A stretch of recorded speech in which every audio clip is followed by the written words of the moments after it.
আসসালামু আলাইকুম বন্ধুরা, আপনারা অনেকে জানতে চেয়েছেন যে ভিপিএন ছাড়া ফেসবুক ব্যবহার করার কোনো মাধ্যম রয়েছে কিনা। আজকের এই ভিডিওতে আমি কিন্তু সেটাই শেখাবো। তো অনেকে ওয়ান ভিপিএনটা ব্যবহার করছেন, তারপর হচ্ছে প্রটন ভিপিএন ব্যবহার করছেন, এক্সপ্রেস ভিপিএন ব্যবহার করছেন, অনেকে তারপর সুপার ভিপিএন, তারপর টুর্বো ভিপিএন এগুলো ব্যবহার করছেন। তো এখন ভিপিএন এর মধ্যে অনেক সময় স্লো কাজ করে বা অনেকে ভিপিএন ব্যবহার করতে চান না, তথ্যের নিরাপত্তা চুরি হবে কিনা কোনো জিনিস, সেই জন্য অনেকে ভিপিএন ব্যবহার করতে চায় না। অনেকে কমেন্ট করেছেন যে ভিপিএন ছাড়া কোনো মাধ্যম আছে কিনা ফেসবুক ব্যবহার করার। ফেসবুকের অফিসিয়াল অ্যাপসটা, তারপর হচ্ছে ফেসবুক লাইট, এগুলো কিন্তু ভিপিএন ছাড়া ঢোকা যাচ্ছে না। ঠিক আছে, যেহেতু বাংলাদেশে এখন ফেসবুকের সার্ভারটা কিন্তু বন্ধ রেখেছে, সেজন্য আমরা বিকল্প মাধ্যম হিসেবে আজকে একটা ট্রিক্স দেখাবো। সেটা হচ্ছে যে আপনি কিভাবে ফেসবুক চালাবেন ভিপিএন ছাড়া। প্লে স্টোরে চলে আসবেন। প্লে স্টোরে আসার পর আপনি এখানে সার্চের ঘরে লিখবেন অপেরা মিনি। অপেরা মিনি লেখার পর এই অ্যাপসটা আপনি ইনস্টল করে নেবেন। ইনস্টল করার পর ওপেনে ক্লিক করবেন।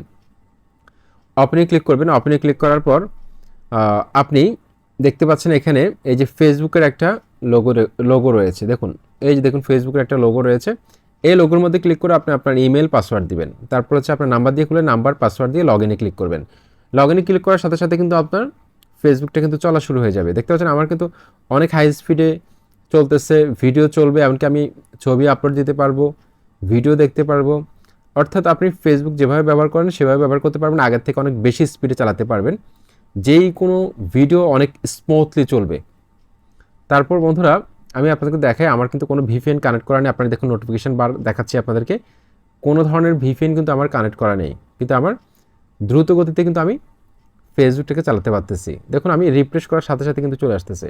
তো এভাবে আপনারা অপেরা মিনির মাধ্যমে কিন্তু আপনারা এখন বাংলাদেশে ফেসবুক চালাতে পারবেন। আশা করছি ভিডিওটি আপনাদের কাছে ভালো লেগেছে। লাইক, কমেন্ট, সাবস্ক্রাইব করে মতামত জানাবেন। আসসালামু আলাইকুম।